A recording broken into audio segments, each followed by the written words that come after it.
RC racing is quite the weird hobby, isn't it?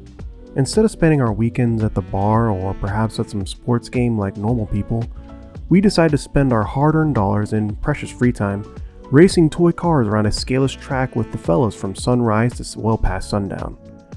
As we all know though, not too many people are willing to do this most of the time, which is why when someone is willing to give it a shot, we should celebrate it as much as possible. Go to any track or club around the world and chances are you'll get many people who are willing and able to help out, but maybe not in the way that a new racer may need. In this video, I'm going to teach you how to encourage someone into RC racing. Before we begin, I'd like to thank this channel's sponsors: A-Main Hobbies, RC Trophy Chasers, Cow RC, Leadfinger Racing, and Peach State Hobbies.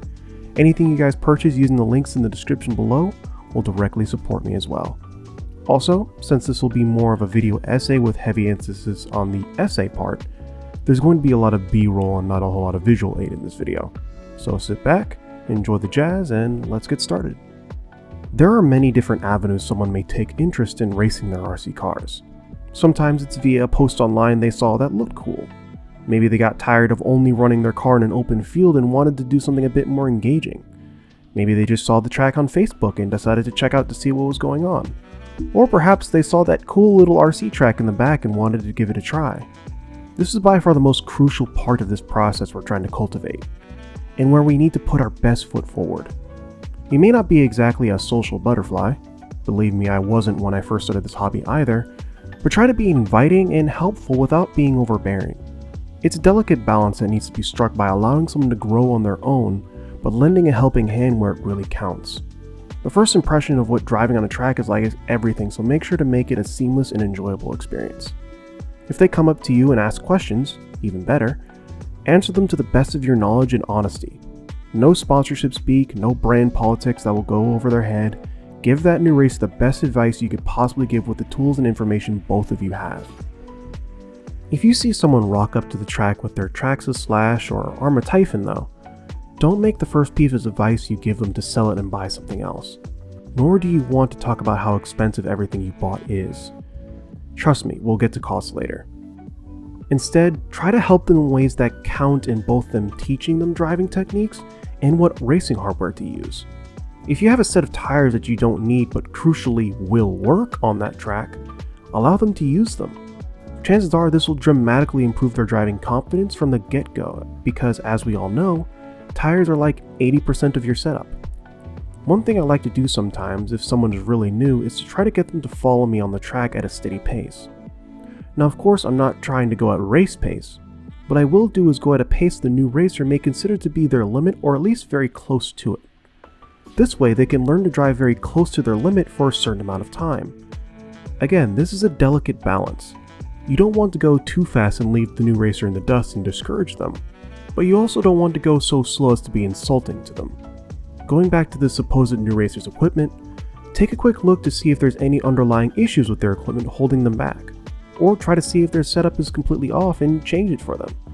Of course, while doing this, you'll also want to show them and guide them on how to work on their own gear, along with what does what on their car. Now you don't need to go full invisible speed on them and explain the intricacies of roll center or something like that, just the absolute basics. Again, honestly, and to the best of your abilities. Another thing to take into account when doing this sort of thing is to go at the new racer's pace and not try to push them into something they're not ready for. If they don't feel ready to race, don't force them. Of course, you can encourage them to do new things, but like I said before, don't be overbearing. Once they decide to dive into an actual race, take actual interest in their races and not just your own. See how they're doing in terms of improving as a driver and see where you can help and where you don't need to. Do a track walk with the new racer in between rounds. Help set up their car for things you can see but they can't, and teach them about different racing tips that you have acquired in your time of racing. Once they start to outgrow their current equipment though, it's time to upgrade. Once again, this is a very important point in time where your actions can determine whether or not the new racer stays or goes back to bashing or another discipline entirely. If you yourself have an old kit that you're not using anymore, or you know someone offloading some of their older stuff for cheap, point the new director in that direction so they can avoid the dummy cost of a new race vehicle. If they're adamant about going with a new kit and building it for the first time, do everything in your power to help them so the build goes as smoothly as possible. The name of the game here is patience. Questions you may consider dumb or already answered 100 times before will be asked, and that's perfectly fine. We were all at that level at one point. Don't make them feel bad for seeking knowledge. It's at this point where things can be taken a bit slower. If the new racer has stayed this long, chances are they enjoy racing. You still want to be helpful and monitor the new racer's progress and help them learn, but now would be a good time to allow them to experiment and learn some things on their own. It's at this point, as well as all the other parts, that you want to be a good role model, for lack of a better term. This goes back to my old video about controlling tilt and racing etiquette, but to give an abridged version, following racer etiquette, not being upset over small things and controlling your emotions when something big goes wrong, and other things that we should already do as racers are all things we should be doing to show a new racer what racing entails. In short, be a decent person. It's also at this point where I'd like to talk a little bit about my own experience with this. When I got back into racing for the first time, I kinda had to relearn everything on my own. Luckily, I was surrounded by a very positive group of people who helped me grow in RC. This continued when I got into 8th scale and started the process to progress both as a driver and as a creator. Racers that I encountered wouldn't push me into uncomfortable situations, but would push me to do things that I never would have done before. Basic stuff that I take for granted now, like setting my droop and ride height in a certain way, driving techniques, and other things along those lines.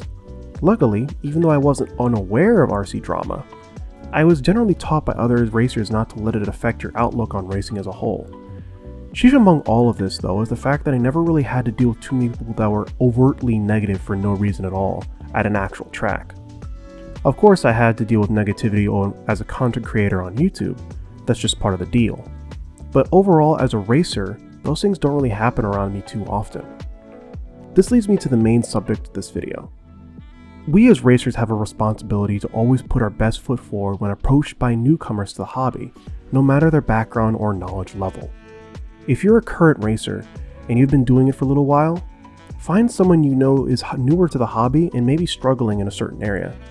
Maybe their tires aren't working for them, maybe their setup is off, or their car is in need of a rebuild. Maybe they have an immaculate car or are really struggling in terms of driving and need some guidance. Pick someone out from your sportsman or novice class and see what you can do to help them.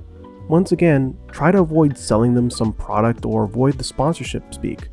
Give practical, basic advice that will help them in some way.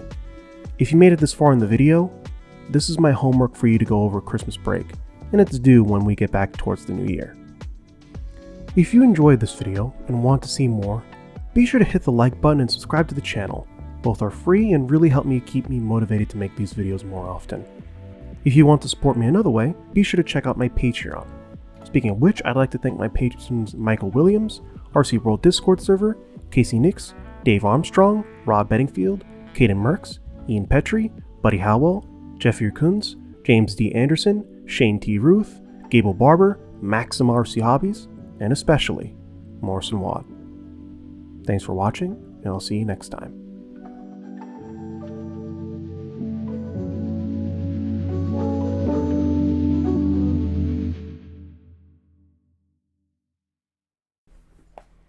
Seriously though, don't brag about how much you spent on RC stuff with new drivers.